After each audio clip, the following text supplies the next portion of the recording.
एक जगह आपने दिन महीनों मौसमों की बात आपने कही है, तो हिंदी वाले ये अंग्रेजी स्कूलों में नहीं मिलते हैं, बल्कि हिंदी मीडियम स्कूलों में भी नहीं पढ़ाए जाते हैं, अगर आप हमसे पूछ लीजिए। लेकिन मुझे लगा कि आप अपनी मूल संस्कृति में सनी हुई शिक्षा की वकालत कर रही हैं। तो आप कैसी शिक्षा पद्धति चाहेंगी विकसित भारत को बनाने के लिए? हर समाज की अपनी अलग अलग बुनावट होती है। भारतीय समाज की बुनावट अलग है। भारतीयता को समझने के लिए जरूरी है कि भारतीय पृष्ठभूमि की शिक्षा प्रणाली भी हो। अब हम ये नहीं कहेंगे कि गुरुकुल प्रणाली आ जाए पूरी तरह से, लेकिन हम ये जरूर कहेंगे कि जो भारतीय संस्कृति है, जो सनातन संस्कृति है, उस संस्कृति के जो मूल तत्व हैं, जो मूल्य हैं, उनको हमारी शिक्षा प्रणाली में शामिल होना चाहिए। जो हिंदी दिनों के और महीनों के नाम हैं, आप देखेंगे कि बहुत ही वैज्ञानिक ढंग से हैं वो। आप सीधी सीधी सी बात है, हम आपको बताएं कि जनवरी फरवरी है, मार्च का मतलब होता है प्रस्थान। बहुत सारे देशों में बहुत सारे जो संस्कृतियां हैं, उनमें मार्च महीने में ही नव वर्ष पड़ता है। ठीक जी है।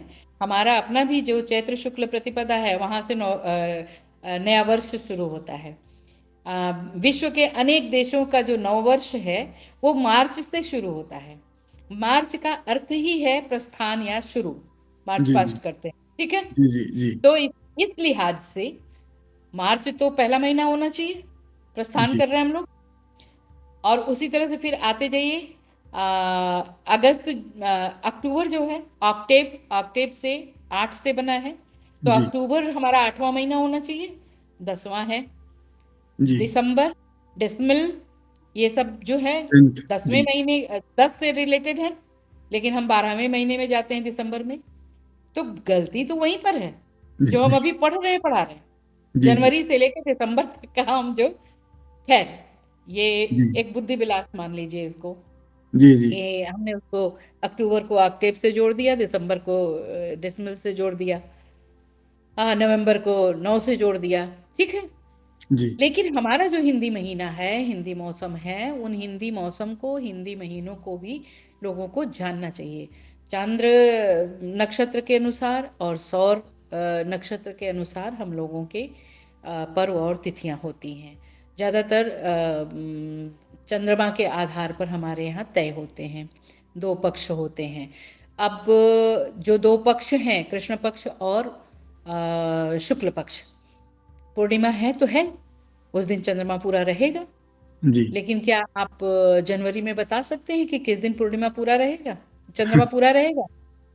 जी जी नहीं बता पाएंगे। फरवरी में आप बताएंगे कि किस दिन अमावस्या है, लेकिन हमारे यहाँ अगर चैत्र में है तो चैत्र पूर्णिमा है, चैत्र अमावस्या है।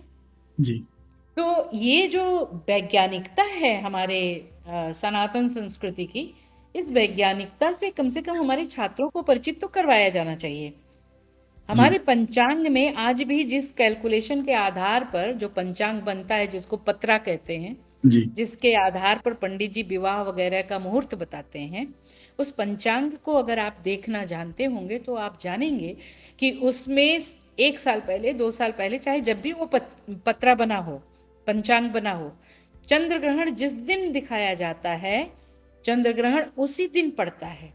जी कौन सा विज्ञान है?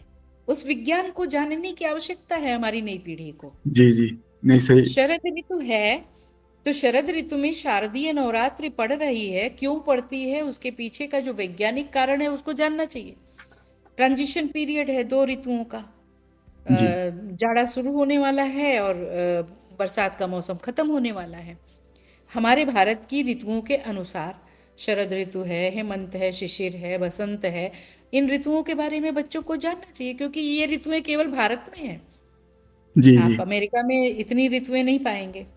जी तो स्पष्ट सी बात है कि अमेरिका में इसे पढ़ाए जाने की आवश्यकता भी नहीं है, जब ऋतुएं ही नहीं तो।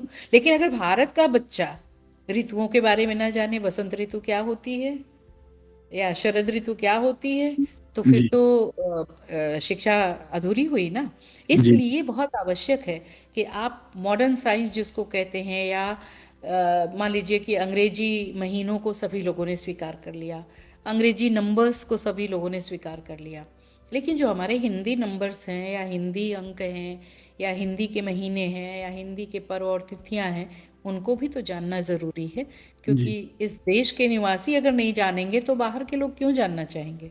जी जी। नहीं, अपने कल्चर में सनी हुई शिक्षा होनी चाहिए, तभी हम्म। देश विकसित हो सकता है। नहीं तो फिर कॉपी पेस्ट, देश कॉपी सुरक्षित करके। रहेगा। जी, अपने सुरक्षित। राष्ट्र को अगर सुरक्षित रखना है और अपने राष्ट्र की अस्मिता को सुरक्षित रखना है, विश्व देशों में अपनी एक पहचान बनाए रखनी है। हम तो विश्वगुरु बनने की बात करते हैं, जी हम जी विश्वगुरु थे भी और हम विश्वगुरु बनने की राह में भी हैं। तो हमें तो अपनी चीज़ों को जानना ही पड़ेगा, और वो चीज़ें जो बहुत वैज्ञानिक है। लाल बहादुर शास्त्री जी कहा करते थे कि हमारे यहाँ के बच्चों को हेगेल, कांट और प्लेटो को पढ़ने से पहले शंकराचार्य और कणाद और अन्य फिलोसोफर्स को, दार्शनिकों को पढ़ने की आवश्यकता है, गीता जी को पढ़ने की आवश्यकता है, ताकि वो पहले अपने दार्शनिकों को जान ले, अपने अध्यात्म को जान ले, दर्शन को जान ले, तब विदेशी दर्शन को जानेंगे तो अच्छे से समझ पाएंगे कि उनमें और हमारे में क्या अंतर है। जी जी।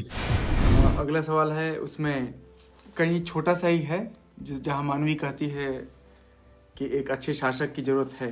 तो मंदिरों के आसपास मस्जिदों की स्थापना की बात कहते हुए एक टिप्पणी है मानवी की कि कोई संस्कृति और देश के हित की रक्षा के लिए कटिबद्ध कठोर शासक चाहिए, जो इस तरह की ओछी मानसिकता का दमन कर सके, इस तरह के कुचक्र रचने वालों की सुगबुगाहट को कुचल सके। तो क्या लगता है आपको, ऐसा शासक भारत को मिला है या? ये प्रश्न ये प्रश्न आप हमसे पूछ रहे हैं, आप पूरे विश्व से पूछिए ना कि मिल गया कि नहीं। हमें तो लगता है मिल गया।